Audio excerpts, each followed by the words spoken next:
All right.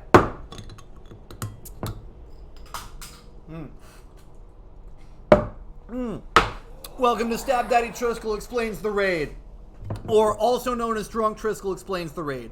I'm doing this in one take because Raid comes at you fast and you don't get second chances or else you're fucking dead. Really hope this goes well. Alright. First off, gonna teach you about the stabbing order.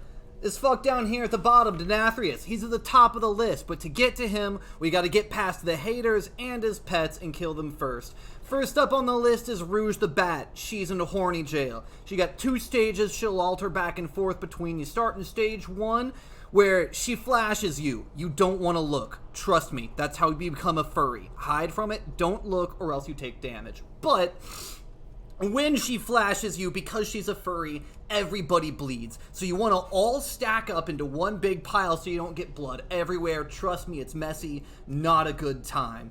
While you're doing that, every now and then she'll pick one person and yiff them.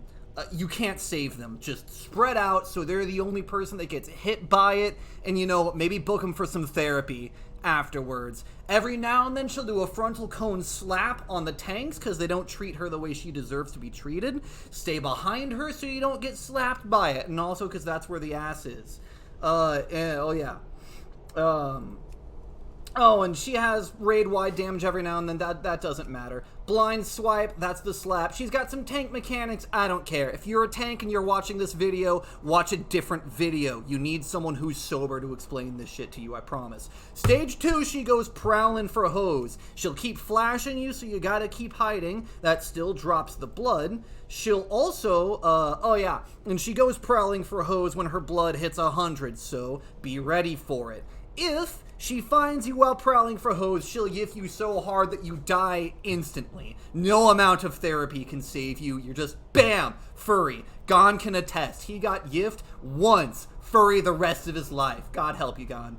Oh, and she also has some bouncy AoE thing where she screams, just dodge it, and that's it. She bounces back and forth between those 2 stages until she's dead, what she deserves. Then you got your choice over who you want to fight next. I suggest Pokemon Trainer Altimore because he looks like he's honestly just a massively easier fight. Pokemon Trainer Altimore's got 3 Pokemons. He's got 3 evolutions: Normal, Ghost, and Rock. He's got some other skills that he'll do. He's got a shotgun, so you want to spread out so you don't all get shotgunned at once. He's also got a Sin Seeker line of sight arrow bullets. They will hit everyone in the path, and you want those to hit as few people as possible. So again, spread out. If you get this on you, try to not move, because invariably you will move and get someone else into the hitbox.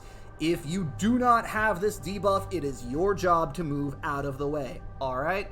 Good. Also, he really, really loves his Pokemon, so any damage you do to the Pokemon also does damage to him and vice versa. They share the damage. But after you kill all the Pokemon, he takes double damage. So, hold on. Oh, God. Alright, after you kill the Pokemon, he takes double damage and the fight's basically over. So you want to just damage the both of them, cleave where you can, and fight the Pokemons. In question, first up is Evie Leon, normal type evolution. Every now and then they'll lunge at somebody, inflicting damage evenly divided by players within 6 yards. So when Evie Leon is out on the field, you want to stack up on the person who gets lunged on so they don't instantly melt. If you don't do this, people gonna die. Also, he's got some tank mechanic. You don't need to worry about that because you're not a tank. Second on the list after Evie Leon dies is Ghost type Spook Leon. This one's a little bit interesting. So every now and then on the 1st, 3rd, and 5th Soul Rips, they will spawn some shades of Barghast. Those have massive fucking health bars, but they can be crowd controlled. And they get a permanent debuff that massively increases damage for every second that they are crowd controlled. So, Freeze Trap, Polymorph, Soul Snare, Blind if you're a rogue, You Can't See My Hotbar, Joke's on you. You keep them crowd controlled until you can kill them, and then kill them. You cannot keep them crowd control indefinitely. Eventually you will have to kill them. At reaching 100 energy, they become immune to crowd control. So that's probably when you want to kill them. They do a lot of damage, so you want to kill them before that happens. Also, while Spook Leon is out, he will occasionally rip the soul out of the tank who is currently tanking them. This creates a copy of the tank that will slowly walk towards Trainer Altimore. If that soul gets to Trainer Altimore, he gets thick-ass fucking damage and you basically raid wipe. What you gotta do, healers, this one's on you, you gotta heal that soul up to max health to make it despawn. Good luck with that. I'm not a healer. I don't have to worry about that. Last on the list is Brickley, the rock type. He's got a tank mechanic where every attack he gets a stacking buff that makes him do thick-ass fucking damage. That stack falls off while he's walking, doing raid-wide damage to the entire raid. This part's gonna be a little bit intense, so you'll probably want to save your lust for this part. Oh, by the way, Rouge the Bat, you just lust on Polk, because she's a simple fight. Huntsman or Pokemon Trainer Altimore, I'm guessing you want to either lust second phase or third phase because first one, Margor, really doesn't look that complicated. Oh, also while Brickleon's on the field, in addition to raid-wide damage to everyone in the raid, he will do Petrifying Howl, which puts a debuff on a player that slows them down. When this happens, you need to run to the edge of the arena. When it expires, you will drop bricks. Bricks do damage to everything they touch because that's how bricks work. Don't ever touch the walls of a house. If they're permanent until the fight ends. Get that shit out of the raid. You drop bricks in the middle of the raid, I'm burying your ass in them. Looking at you, Taz. Wait, Taz isn't here. Looking at you, Twiggy. Just kidding. I love you, Twiggy. You're a cool dude. Yeah. And that's Pokemon Trainer Altimore. Like I said, after you kill his 3 Pokemons, he takes double damage, and there are no additional mechanics. So, once you get to that point, you can just basically coast through the last 10% of his health bar. I don't know. Third fight, I'm going to need more drink for, because this is a long, complicated fight. Alright, so for the suggested third boss, you're fighting My Chemical Romance lead singer Gerard Way. In order for him to finally move on to a new genre of music, you have to break him out of sad jail by curing his emo. After you cure his emo to 45 and then 90%, he has an emotional breakdown where you have to bitch slap the sanity back into him. More on that later. So this fight basically has 2 phases. It'll alternate back and forth between them. After you clear phase 2 for a second time, you win the fight. So, there's this dude. He just makes everything worse. Everybody's emo for this fight, including you. You're emo now. You're a furry for the first fight, you're an emo for this one. Life comes at you fast, get over it. You gotta push your friends away because they'll never understand your pain. And if anyone gets too close, bam, they're in pain too. And it's your fault. You should have pushed them away. So, yeah, spread out so you don't damage your friends. In phase 1... you're trying to cure his emo, which means you are trying to heal KT up to 45%. Oh, God. Fuck. You're trying to cure his emo up to 45% to get to phase 2. While you're doing that, all of the groupies will come out of the fucking weeds to attack you because they like MCR being emo. Tough shit. Gerard needs to move on. Deal with it. You can heal Gerard Way directly, or there's also some other more interesting and more effective ways to heal him. We'll get to that later.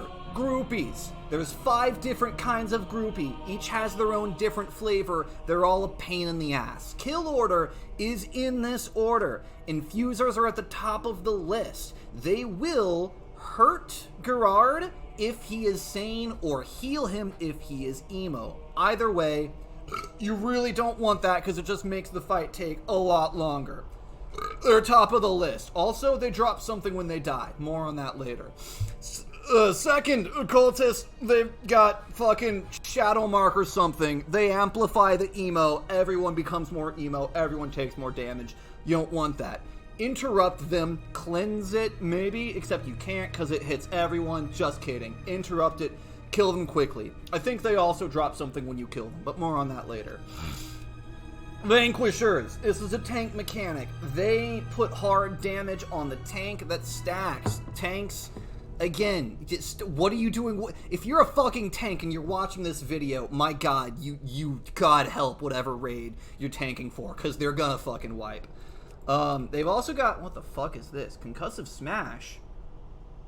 Reverberation. I have no idea what this is. Kill them so you don't have to deal with it. It's probably some kind of damage mechanic. Who cares? The fourth on the list is the Bleakwing Assassins. They got confused. They're in the wrong scene, but they still want to try to be a part of things, so they'll just Owaima wo Shinderu behind you and stab you in the back. Fucking anime. Emo and anime are very clearly defined different genres, okay? Zero overlap. Go back to fucking Japan. This also does AoE damage, so you want to spread out. Oh, the theme of this fight, by the way, is everything does AoE damage except for the one thing that doesn't. So you want to stay spread out as much as you can so you don't AoE your friends. Return to Stone? Oh, yeah, if you don't kill them fast enough, they'll do a full heal. Whatever, fucking anime. Anime protagonist gets all his health back at the final moment. Whatever. Last up is Fiends. I don't know. These are the junkies that show up to the concerts. They throw light bulbs at you or something. They're last on the list because they're the least important. Alright, you got all that? No? Good. Kill shit. There's a lot of groupies in this fight. Just kill all of them, man. As long as they die. Alright, so as mentioned, Infusers. When you kill them, they drop an orb that boosts all healing done by 50% for 14 seconds. This stacks. If you are a DPS, do not pick up this orb. I will shank you in the kidney. 0 questions asked. I don't care if you're on another server. I will server change and also faction change, show up, shank you in the kidney. Do not pick this up if you're not a healer. End of story. Then Essence Font. When occultists die, they drop an Essence Font. Oh man, I had jokes for this. I'm missing them. Whatever. Healy Transfuser. Heals go in, heals come out. If you keep the Essence Font at max health, it will heal Gerard for 1% of his maximum health every 1.5 seconds. But this bitch cracked, and it will take increasing damage over a time, and after a certain point, it will self-damage faster than you can heal it, at which point you just have to let it die. Also, if all of the groupies are dead and you've got nothing left to do, the DPS can go and touch the soul pedestals, which will directly transfer your health to Gerard, because I don't know, I feel like there's a self-harm emo joke to be made here, but fuck it, I'm too drunk at this point. Something about cutting yourself to make him feel better. Yeah, you can only do it once every 2 minutes. It will hurt you increasing over time. Please don't kill yourself for it. It's just music. Don't kill yourself for the fantasy that NCR is gonna get back together. They're not. There's better things to live for. Just don't do it. Also, you probably just don't want to do this in general unless you've got nothing better to do. If there are ads up, you need to kill them more than you need to heal. Healing's the healer's job. They're good at their job, maybe. I don't know who you're raiding with. Alright, that's just phase 1.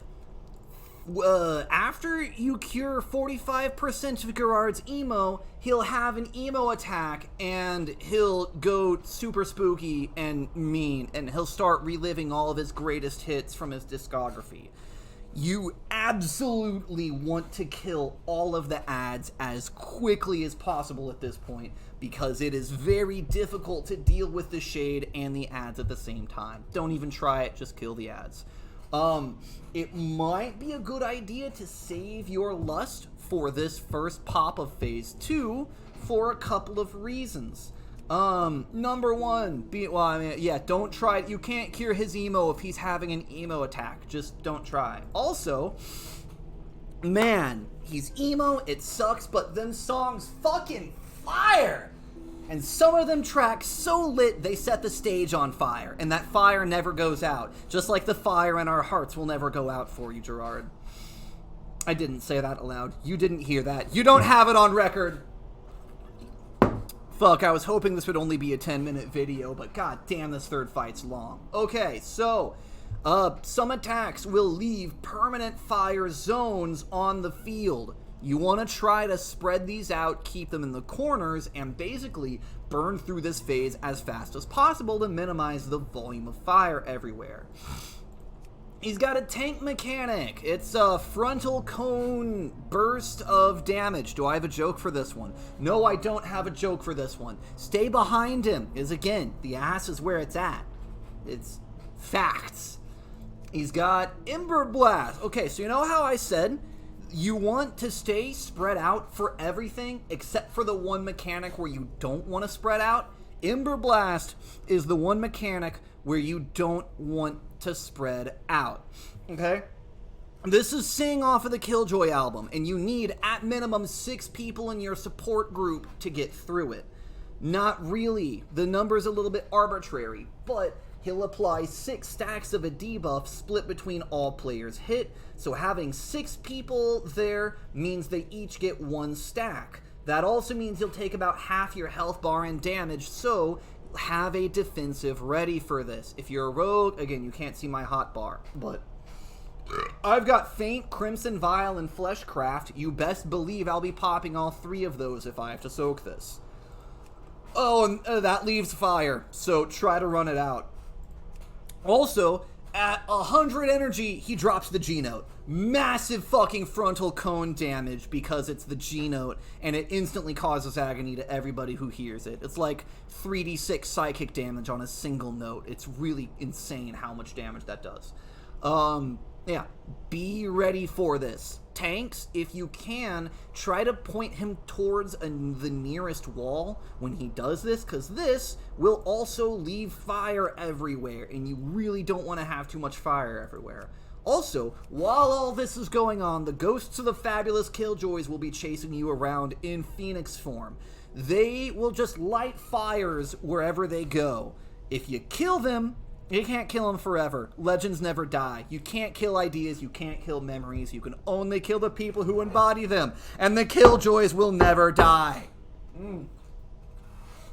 So they'll revive 20 seconds after they die. Ranged AoE want to snare CC and burst these down every time they come up. Melee, do not try. You will get lit on fire. It doesn't feel good. But, yeah, after all of fucking that, he alters back into phase 1, where you repeat phase 1, and he heals back up to 90% health, where you have a second emo phase. After the second emo phase, he's cured of his depression, and you can recruit him to... Oh, God, I have a joke for this one, I know. Alright, yeah. After you clear the shade a second time, you can recruit Gerard Ray to your OC Killjoy fanfic and finally get the online recognition you deserve. Any questions? Too bad. Hit rewind or find somebody who's sober. Good luck and I'll see you in the raid.